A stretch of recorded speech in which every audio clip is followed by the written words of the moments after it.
Welcome back to STEM Mondays. I'm Bradley Rivera, host and STEM coordinator. Today, we're going to be seeing what our students have been up to as they participate in the NASA Rose on Asteroid Challenge.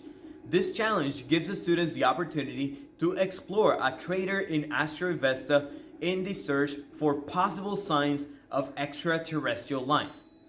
For the first objective that we're going to be seeing here, the students are going to be detecting some of the basic building blocks of life that are sometimes present in asteroids and comets' surface.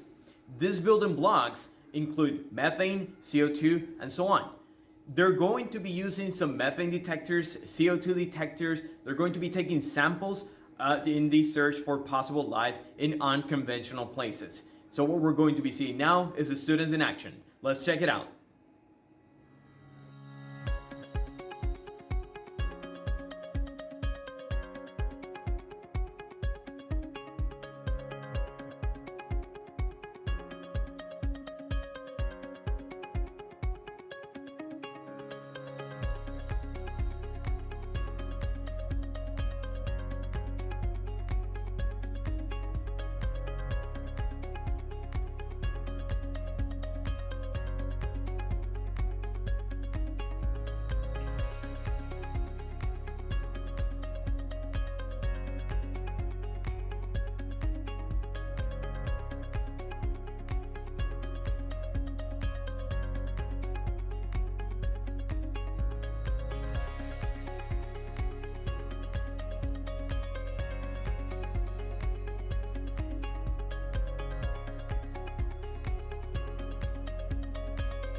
We attempted to find what?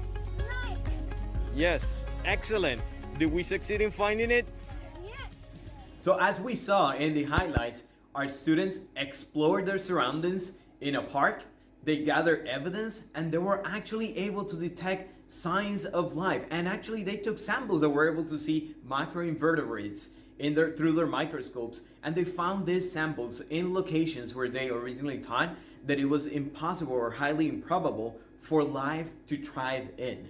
And this goes to show that just like we can find life in harsh environments here on Earth, we actually might be able to detect samples or some byproducts of life in places like asteroids, comets, and even in other planets. So that is everything that we have for this episode. So in the next episode, we're going to be presenting a live experiment. So we hope to see you there, and we hope that you have a wonderful day. Bye-bye.